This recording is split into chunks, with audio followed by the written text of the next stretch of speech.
का हुआ जी? हाँ जी। लड़की के खानदान कैसन बा? लड़की कैसन बिया?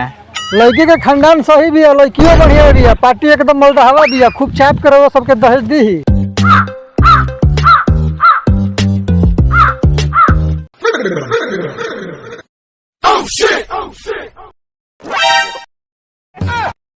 जूठन शर्मा के घर काने बा?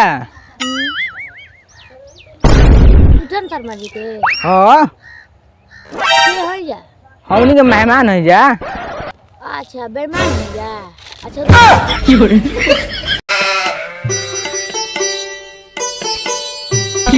घोसड़ो सा खोड़ता हूँ ए जाओ गुआ इल लसन दुआरी पे।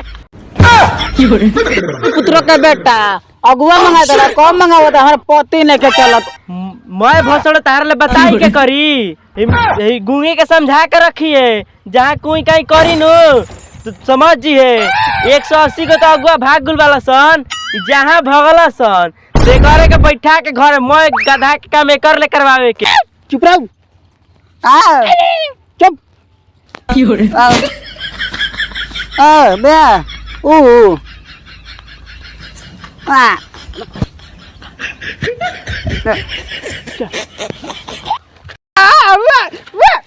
समझा दे भोसड़ो अभी ले कहीं कोई करत किया।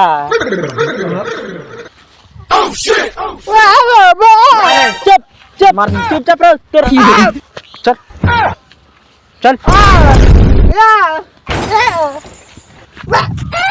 समझा दे रहा भैंस के गोबर पास होते आदमी गोबर पथावे लागम।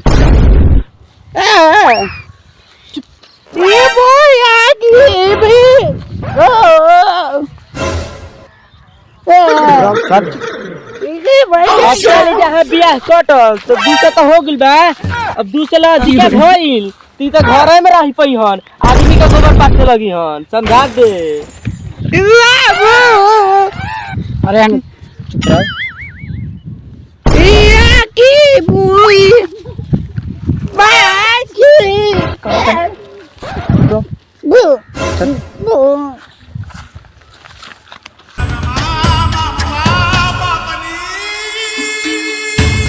प्रणाम मेहमान। प्रणाम प्रणाम प्रणाम। कोहो जोन मेहमान बेटिया बेटी एकदम संस्कारिक बा। बस बस अब चली बैठू जाओ।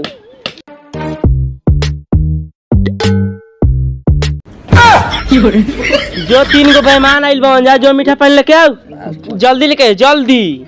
मेहमान बेटिया तो एकदम रंगदार हो, मांगम मोटरसाइकिल तरह के डायरेक्ट हेलीकॉप्टर दे दी।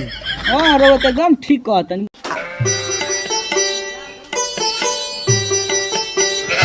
भोसड़ो विदा ना कलियो ना लंबुआ के मीठा पानी लेके मेहमान बैठल बानी।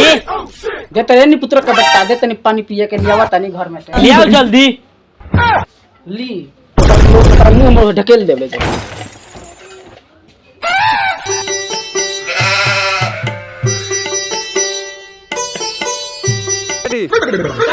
बाबूआ जी बेटी को बुलाओ।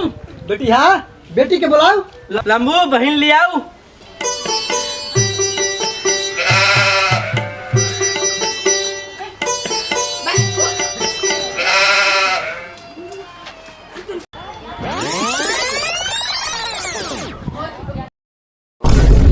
वाह जीप काहे लप लबावत रे? लड़की कैसन बिया?